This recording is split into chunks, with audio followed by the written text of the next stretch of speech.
우리 교회는 매년 7월 첫째 주를 맥주 감사 주일로 지키고 있습니다. 맥주 감사절. 여러분들 미국 교회는 맥주 감사절을 지킬까요? 지키지 않습니다. 맥주 감사절은요, 좀 독특하게 우리 한국 교회만 지키는 절기입니다. 그래서 우리가 언제부터 이 맥주 감사절을 지키게 되었을까? 이렇게 한번 따라가 보니까요, 연구해 보니까 이것은 이제 이 한국 선교 초기 역사와 연결이 되어 있는데요. 이제 미국의 선교사님들이 한국에 선교를 하시면서 보니까 한국에서는 보리 수확이 매우 중요했던 것입니다. 우리가 지금 이제 쌀을 아주 이렇게 마음껏 먹지만 우리 또 윗세대 분들은 잘 아시겠지만 한때는 보리만 그렇죠? 먹고 쌀을 아주 귀하게 그렇게 여겼던 때가 있었습니다. 그러니까 이 초창기 한국 선교의 역사 속에서는 보리 수확을 대부분이 농사를 지었기 때문에 추수라는 것이 이제 보리 추수가 이제 큰 시기였던 것이죠. 그게 언제냐? 보리 추수가 바로 6월 중순, 6월 말. 그래서 항상 7월 첫째 주일을 감사절로 맥주 감사절, 맥주 그러니까 이제 보리의 수확을 감사하면서 지키게 된 절기입니다. 이것이 구약의 맥주절을 가지고 이렇게 적용한 것이다라고도 볼 수 있지만 사실 그렇지는 않고요.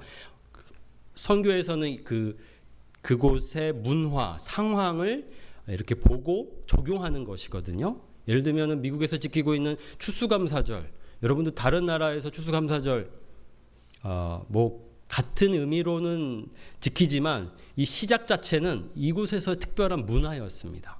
그렇게 이 선교라는 것이 상황화라는 의미에서 그렇게 이제 생겨지고 새로운 전통들이 생겨지는데 맥주 감사절이 그런 의미가 있습니다. 그래서 이제 구약학자인 김진규 교수님은 이렇게 말하고 있습니다. 한국 교회에서 맥주절을 지키는 풍습은 어디서 온 것일까? 이는 한국산이다. 한국에서는 보리 추수를 주로 6월 중순이나 말경에 한다. 보리 추수를 끝낸 이후 하나님께 수확의 감사를 드리는 절기로 지킨 것이 한국 교회의 맥주 감사절의 유래이다. 11월에 있는 감사절이 청교도들에 의해 유래된 것과 같이 보리 농사를 짓던 한국의 문화에서 만들어져 지키게 된 절기가 한국 교회의 맥주 감사절일 것이다. 이런 의미라는 것을 여러분들 기억하시고 또 생각하시면 좋겠습니다. 그래서 사실 이제는 저희가 보리 추수하지 않잖아요. 그렇죠? 저희와는 사실 상관이 없어 보입니다. 그래서 실제로는 이제 현대적으로는 이 맥주 감사절을 지난 6개월 동안 우리에게 은혜 주신 하나님께 이렇게 반절을 지나면서 다시 한번 하나님을 감사하는 날로 여기게 되었습니다. 그래서 오늘도 우리가 이 맥주 감사 주일을 지난 6개월, 우리 벌써 7월입니다. 이렇게 벌써 6개월 동안 하나님께서 우리에게 은혜를 베풀어 주셨습니다. 그 은혜에 감사하면서 오늘 또 주일을 보내면 좋겠습니다. 감사라는 이 주제는 언제나 우리에게 중요한 주제입니다. 그래서 이 감사, 그래서 우리가 연습하기도 하고 이렇게 훈련하기도 합니다. 늘 감사를 잊어버리니까요. 그래서 감사를 연습해서 이제 어떤 사람들은 감사 일기라는 것을 쓰는데요. 요즘에는 이것이 굉장히 트렌드가 되어서 믿지 않는 사람들도 이 감사 일기를 씁니다. 그래서 굉장히 마치 운동처럼 감사 일기를 쓰는 것이 우리의 건강에 유익하다. 이렇게 하면서 정신적으로나 육체적으로나 이 감사라는 이 습관이 얼마나 유익한지 강조하고 있습니다. 그래서 많은 사람들이 감사의 이 마음들을 가지고 살아가는데요. 사실 실제로 그들의 감사의 내용들을 보면 조금 아이러니한 점이 있습니다. 이상한 점이 있습니다. 여러분들에게도 제가 이렇게 소그룹 하거나 우리 청년들하고도 계속 그렇게 우리 소그룹 할 때마다 항상 물었던 것이 한 주간 동안 감사했던 것들을 우리 함께 나눕시다 라고 하면요, 대부분 이렇게 많이 이야기합니다. 그리고 실제로 이렇게 감사 얘기를 많이 쓰는데 한번 보시기 바랍니다. 나와 가족들 모두 건강하게 지낼 수 있어서 감사합니다. 지난 학기를 잘 마칠 수 있어서 감사합니다. 새로운 직장을 얻게 되어서 감사합니다. 아주 일반적이죠? 여러분, 감사할 때는 이렇게 우리가 많이 감사하는데요. 조금 저는 이것이 이상해 보입니다. 왜 그럴까요? 여러분도 이상해 보이지 않으십니까? 감사라는 것은요, 사실 인격적인 관계 속에서 표현하는 것입니다. 그러니까 감사할 때는 사실은 누구에게 감사하는지가 중요하죠. 그렇죠. 근데 이 감사의 내용들 속에는 무엇이 없습니까? 감사의 대상이 없습니다. 내용은 있는데 대상이 없는 것이죠. 우리가 우리 부모님께 감사합니다. 나의 배우자에게 감사합니다. 나의 친구에게 감사합니다. 항상 감사를 표현할 때는 대상이 있습니다. 그런데요, 지금 이 감사의 내용들을 보면요, 어떤 상황, 사물, 어떤 이 무형의 것에 뭉뚱그려서 이렇게 추상적으로 감사하고 있죠. 결국은 이것은 마치 허공에 대고 하는 감사처럼 들립니다. 우리도 이렇게 많이 이제 생각을 하는데, 여러분들은 그렇게 하시지 마시고 어떻게 하시면 되냐면요, 우리는 누구에게 감사합니까? 하나님께 감사하잖아요. 그러니까 이렇게 하시면 됩니다. 나와 가족들 모두 건강하게 지낼 수 있게 해주신 하나님께 감사합니다. 이렇게 하시면 됩니다. 항상 기억하셔야 됩니다. 우리는 너무 하나님이 주신 선물에 많이 집중합니다. 아니요, 선물을 주신 분에게 집중해야 합니다. 그래서 학기를 잘 마칠 수 있게 해주신 하나님께 감사합니다. 새로운 직장을 얻게 해주신 하나님께 감사합니다. 항상 분명한 대상을 여러분들 기억하시고, 모든 것이 하나님께서 주신 것이니 하나님께 감사하시기 바랍니다. 성경이 말하는 감사가 그렇습니다. 분명한 대상이 있고요, 그렇게 감사하라고 우리에게 명령합니다. 시편 말씀입니다. 여러분들 더 많은 말씀이 있지만 제가 딱 세 절만 꼽아봤습니다. 시편 106편 1절 말씀 한번 함께 읽겠습니다. 시작. 여호와께 감사하라. 그는 선하시며 그 인자하심이 영원함이로다. 자, 107편 1절입니다. 시작. 여호와께 감사하라. 그는 선하시며 그 인자하심이 영원함이로다. 자, 136편 1절입니다. 여호와께 감사하라. 그는 선하시며 그 인자하심이 영원함이로다. 신기하리만큼 반복하고 있죠. 그리고 감사에 분명한 대상이 있습니다. 누구에게 감사한다고요? 여호와께, 주님께. Give thanks to the Lord. 감사는 이렇게 하는 것입니다. 우리가 오늘 이렇게 지난 상반기 6개월 동안 감사하는 마음으로 예배를 드리는데요, 그냥 뭉뚱그려서 그렇게 잘 지낼 수 있어서 감사합니다 이러지 마시고, 그렇게 지낼 수 있게 해주신, 우리를 돌봐주신, 보호해주신 하나님께 감사합니다. 분명하게 고백하시기 바랍니다. 그것이 성경이 말하는 감사입니다. 감사. 성경은 감사를 많이 강조합니다. 우리가 왜 하나님께 감사할까요? 우리가 하나님께 감사한 이유는 창세기 1장 1절이 말해주고 있습니다. 무엇입니까? 태초에 하나님이 천지를 창조하시니라. 우리가 지금 이렇게 살고 있는 것, 이 땅 위에 서 있는 것, 숨 쉬는 것, 우리 교회가 있는 것, 우리 옆에 성도들이 있는 것, 우리가 누리고 있는 모든 것들, 맛있는 것, 먹을 수 있는 것, 숨 쉴 수 있는 것, 따뜻한 햇볕을 맞이할 수 있는 것, 그 모든 것들이 다 어디로부터 왔다고요? 누가 주셨다고요? 하나님이 주셨습니다.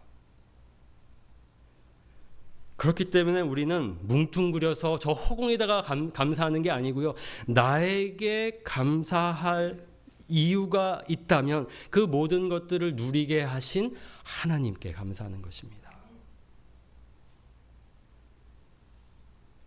야고보서 1장 17절 말씀입니다. 온갖 좋은 은사와 온전한 선물이 다 위로부터 빛들의 아버지께로부터 내려오나니.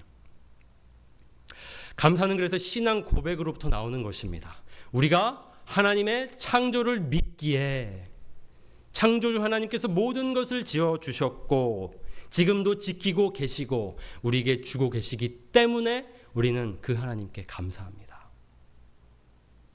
반대로 하나님의 창조를 믿지 않으면 어떻게 될까요? 감사할 수 없습니다. 내게 있는 것들이 그냥 주어진 것이라고 생각합니다. 당연한 것으로 여기게 되는 것입니다.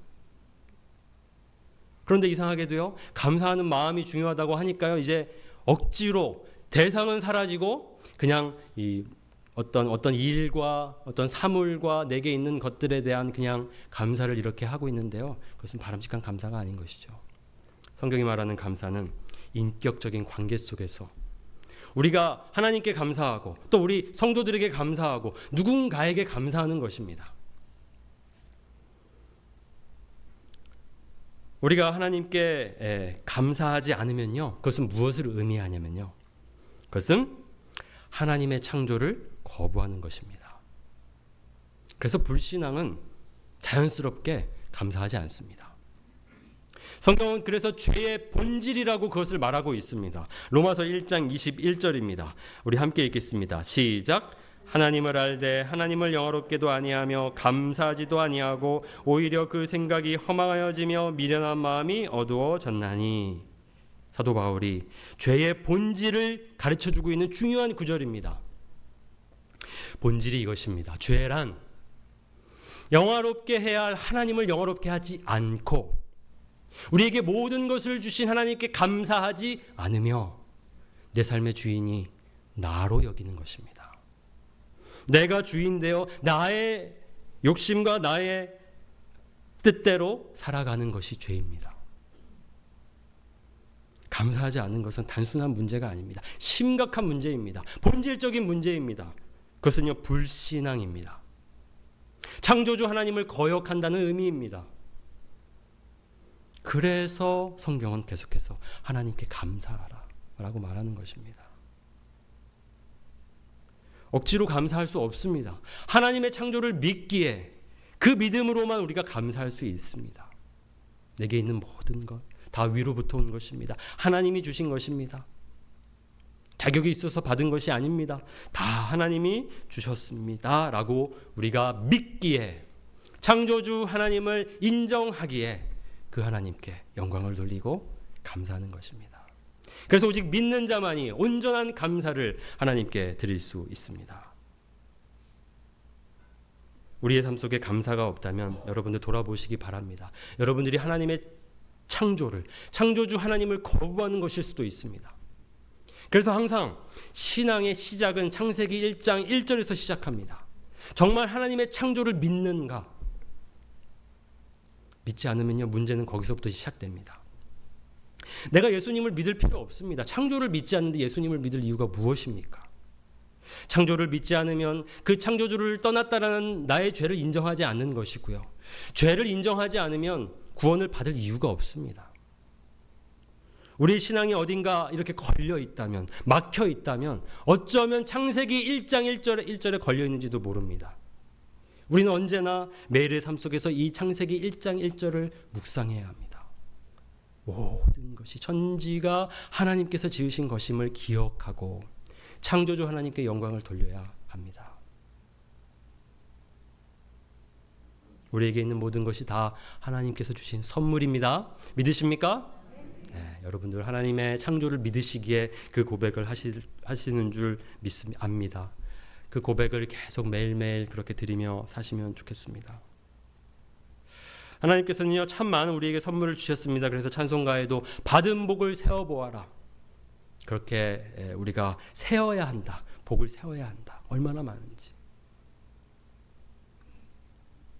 그런데요, 우리가 항상 기억해야 할 가장 좋은 선물이 있습니다. 우리가 받은 선물 중에 가장 좋은 것, 가장 높은 것, 가장 귀한 것 무엇일까요? 그것은 바로 예수님입니다. 요한복음 3장 16절 너무나도 잘 아시는 말씀이죠. 여기에 바로 예수님이 하나님이 우리에게 주신 가장 좋은 선물임을 선포하고 있습니다. 선언하고 있습니다. 우리 외우신 분들도 많으실 텐데 한번 우리 암송하면 좋겠습니다. 우리 요한복음 3장 16절 암송해 보겠습니다. 시작. 하나님이 세상을 이처럼 사랑하사 독생자를 주셨으니 이는 그를 믿는 자마다 멸망치 않고 영생을 얻게 하려 하심이니라. 아멘. 이 말씀 여러분들 암송하시고 하나님께서 우리에게 어떤 선물을 주셨냐면요, 하나님의 독생자라는 선물을 주셨습니다. 하나님에게 가장 귀한 것이 무엇일까요? 우리에게 가장 귀한 것을 비추어 보면 압니다. 여러분에게 가장 소중한 존재가 누구입니까? 자녀들. 그렇죠? 네. 물론 배우자이겠지만요. 배우자이겠지만 자녀들 생각하면 우리의 마음속에 이 기쁨, 감사가 있지 않습니까? 가장 귀한 존재입니다. 그래서 우리가 이번에 이 폭우 속에서도 제가 이런 이야기를 뉴스로 봤습니다. 어떤 아버지가 이 모든 가족들을 살리기 위해서 끝까지 구하다가 결국 자신은 목숨을 잃게 되는 그런 소식도 제가 들었습니다. 아버지가 왜 가족들을 구하기 위해서 목숨을 바칩니까? 소중하니까. 그렇게 소중하니까 자신도 바칠 만큼 그렇게 사랑합니다.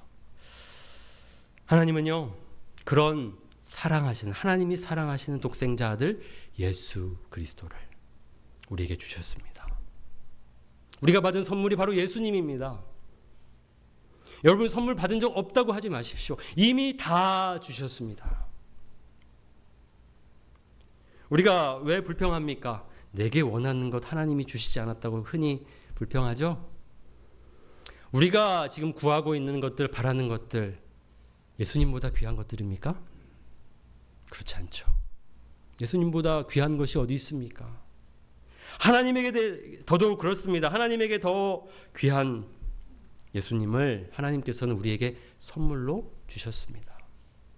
예수님은요, 그 무엇과도 비교할 수 없는 최고의 선물이십니다. 여러분들의 6개월의 삶을 돌아보시면서 아무리 돌아봐도, 아무리 생각해 보려고 해도 감사 제목이 없으십니까? 예수님 때문에 감사하시기 바랍니다. 이미 예수님 우리에게 오셨고 우리를 위해 죽으셨고 우리를 살려주셨습니다. 변함이 없는 사실입니다. 이미 이뤄진 사건입니다. 우리의 시선이 이 예수님에게 가 있지 않고 당장 내 눈앞에 내가 원하는 것들에 가 있으면요, 감사할 수 없고 감사가 나오지 않고 늘 불평하면서 실망하면서 살아갈 수 있습니다. 그럴 때마다 오히려 여러분들의 시선을 저 하늘 위로 드시고 우리를 위해 십자가에 달려 죽으신 예수 그리스도를 바라보시기 바랍니다. 그 시선을 고정하시고 살아가시기 바랍니다. 그러면요, 우리의 마음속에 다시 감사의 노래가 나옵니다. 감사의 마음이 일어납니다. 다 없어도, 다 잃어도 내 안에 예수님 계십니다. 감사합니다. 그래서 사도 바울은 이 비결을 깨닫고 모든 상황 속에서도 만족하고 감사하며 살았습니다. 그것이 일체의 비결입니다. 내게 능력 주시는 자 안에서 모든 것을 할 수 있느니라. 이 말은요, 모든 그 상황 속에서도 나와 함께 하시는, 나를 사랑하시는 그 예수님 때문에 나는 기뻐할 수 있고 감사할 수 있다는 그런 의미입니다. 이 비결을 여러분도 터득하시고 갖추시고 여러분의 삶의 어려운 순간마다 이것을 적용하시기 바랍니다. 사용하시기 바랍니다. 그래, 이거 나에게 없어도, 하나님 내가 원하는 거 주시지 않아도 내 안에 예수님 있으니 충분합니다. 그 은혜로 족합니다. 그 어떤 것과도 비교할 수 없는 예수님으로 만족하다고 고백하시고 그 상황 속에서도 하나님을 예배하시고 찬양하시기 바랍니다. 이제 오늘 말씀인데요, 우리가 이 믿음이 있으면요, 하나님이 우리에게 자기 아들을 내어주셨구나, 아낌없이 주셨구나 라는 것을 알면요, 어떻게 살아갈 수 있냐면 앞으로의 삶도 하나님이 지켜주시겠구나, 이미 다 주셨으니까 앞으로도 다 주시겠구나, 이런 믿음이 생깁니다. 그래서 감사는 감사로 그치지 않습니다. 이미 나에게 행하신 그 일로 감사하면서 그 감사는요, 어디로 향하냐면 믿음으로 향합니다. 그러니까 우리가 지난 6개월을 돌아보며 하나님께 감사하는 이 우리의 마음이 끝나지 않습니다. 어떻게 향하게 되냐면요. 앞으로의 6개월도 하나님이 지켜주실 것을 믿습니다. 이렇게 되는 것입니다. 이것이 감사의 자리, 감사의 기능입니다. 감사는 감사로만 있지 않습니다. 감사는요, 우리에게 믿음을 북돋아 줍니다. 내일을 염려하는 우리들입니다. 걱정됩니다. 그러면요, 돌아보십시오. 내게 어떤 복을 주셨는지 돌아보시기 바랍니다. 그 복이 생각나지 않거든 예수님 생각하시기 바랍니다. 충분한 복을 이미 다 주셨습니다. 그러니까 의심하지 마시고 오늘 말씀처럼 자기 아들을 아끼지 아니하시고 우리 모든 사람을 위하여 내주신 이가 어찌 그 아들과 함께 모든 것을 우리에게 주시지 아니하겠느냐. 이 말씀을 여러분들 마음에 깊이 새기시기 바랍니다. 가능하다면 암송까지 하시면 좋겠습니다. 이 말씀은요, 앞으로의 우리의 삶을 붙들어주는 은혜의 말씀이 될 것입니다. 미래가 걱정됩니다. 내일이 걱정됩니다. 그러면요, 예수님 바라보시고 그 예수님을, 그 사랑하는 하나님의 전부이신 예수님을 내어주기까지 하신 하나님을 바라보시면요, 내일에 대한 염려는 사라지게 됩니다. 다 주셨는데, 앞으로도 다 주실 텐데 무엇이 걱정입니까? 그래서 예수님께서도 내일 일을 염려하지 말라라고 하셨습니다. 지금까지도 붙들어 주셨고 내일도 붙들어 주실 테니 걱정 말고 담대하게 살아가라고 말씀하십니다.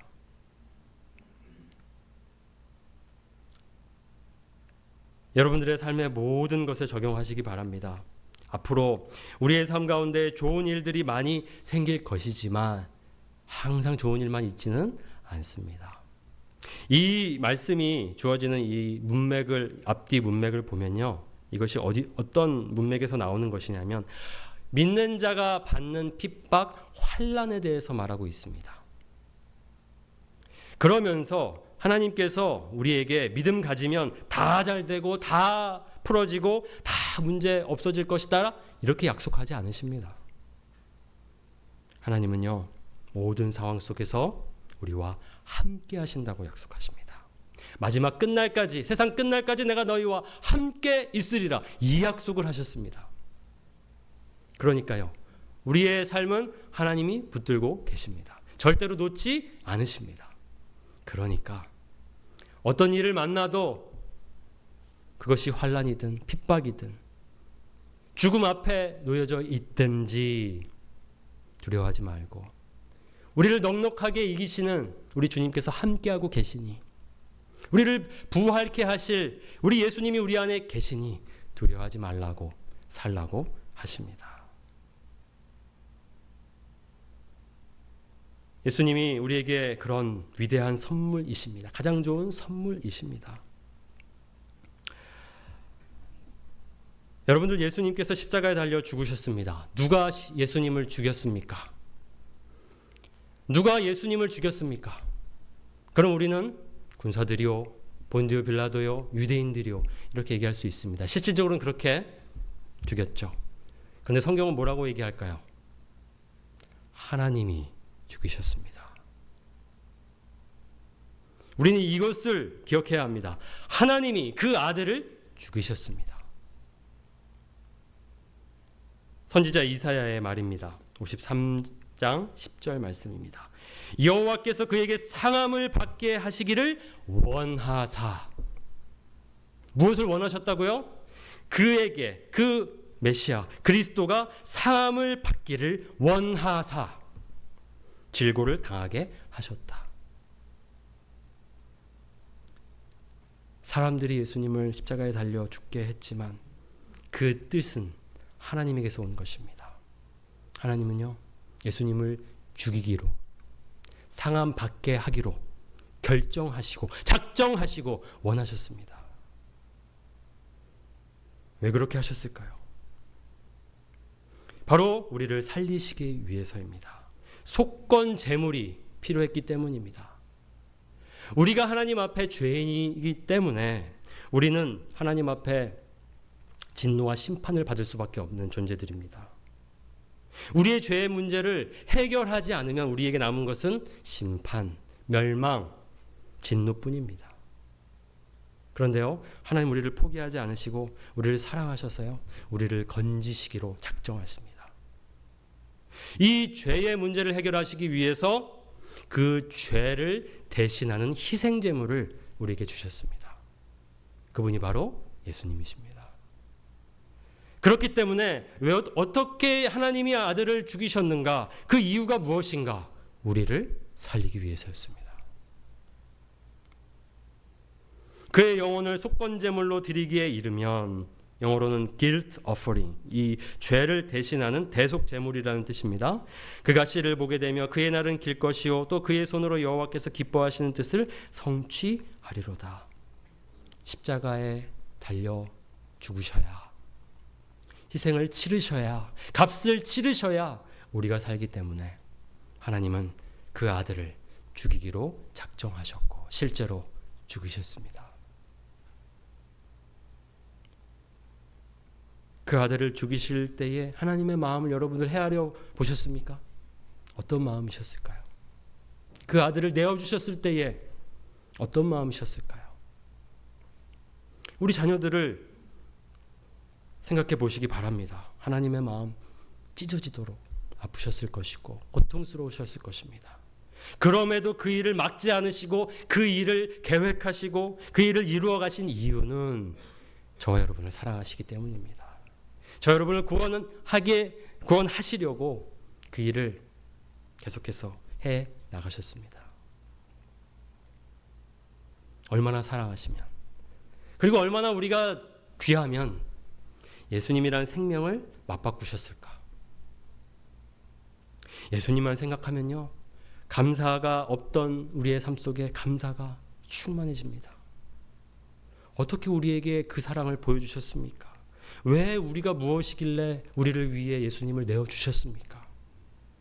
그래서 언제나 여러분들 감사의 제목이 생각나지 않으시거든 예수님을 기억하시고 예수님을 통해 보여주신 그 하나님의 사랑을 묵상하시고 살아가시기 바랍니다.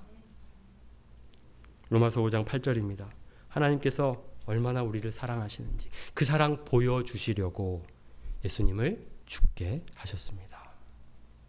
우리 함께 읽겠습니다. 시작. 우리가 아직 죄인 되었을 때에 그리스도께서 우리를 위하여 죽으심으로 하나님께서 우리에 대한 자기의 사랑을 확증하셨느니라. God demonstrate, 보여주셨다는 것입니다. 확실히 보여주셨다는 것입니다. 우리는 죄인이었습니다. 우리는 하나님과 원수였습니다. 하나님의 창조를 거부했고 우리의 삶의 주인은 우리였습니다. 우리에게 남은 것 진노, 저주, 죽음뿐이었습니다. 그런데요, 하나님 우리를 사랑하셨기에, 우리를 죽게 하실 수 없었기에 우리를 살리시기 위해 예수님을 보내주셨습니다. 놀라운 선물입니다. 위대한 선물입니다. 그 선물을 저와 여러분이 받았습니다. 우리는 이미 다 받았습니다. 하나님이 그래서 다 주셨습니다. 그리고요, 그렇게 주셨으면 그것과 비교되지 않는 것들 다 주실 것입니다. 걱정하지 마십시오. 하나님의 때에 하나님이 원하시는 대로 우리에게 유익한 것이라면 주실 것입니다. 그 믿음 가지시고 가장 큰 것을 주셨으니 작은 것은 따라올 것이라고 생각하시면서 살아가시기 바랍니다. 그 어떤 것도 우리를 하나님과 끊어낼 수 없습니다. 사단이 우리를 대적합니까? 우리를 이길 수 없습니다. 하나님이 우리를 위하시기 때문입니다. 하나님이 우리 편이시기 때문입니다. 두려워하지 마십시오. 세상에 지지 마시기 바랍니다. 아무리 큰 힘일지라도 우리를 무너뜨릴 수 없습니다. 육신을 해할지 몰라도 우리의 영까지 해할 수는 없습니다. 오늘 말씀 31절 말씀입니다. 그런즉 이 일에 대하여 우리가 무슨 말 하리요? 만일 하나님이 우리를 위하시면 누가 우리를 대적하리요? 그래서 우리는 늘 감사할 수밖에 없습니다. 이렇게 하나님 우리와 함께 하신데 무엇이 부족하십니까? 다 주셨고 다 주실 것입니다. 믿으시고 이미 주신 것에 대해서는 감사하시고 앞으로 주실 것에 대해서는 미리 감사하시기 바랍니다. 아무것도 그리스도의 사랑에서, 그 하나님의 사랑에서 우리를 끊어낼 수 없습니다. 환난일지라도, 공고, 박해, 기근, 적신, 위험, 칼일지라도 우리를 붙들고 계신 그 하나님의 손 놓지 못하게 합니다. 하나님 우리를 끝까지 붙들고 계실 것입니다. 두려워하지 마시고, 여러분의 기도 제목 응답되지 않았다고 실망하지 마시고, 여전히 그래도 여러분은 하나님의 손 안에 있음을 믿으시고 담대히 하나님 앞에서 살아가시기 바랍니다. 늘 감사하시고 미리 감사하시고 살아가는 저 여러분이 되기를 원합니다. 우리 함께 이 시간 자리에서 다 일어나시겠습니다. 우리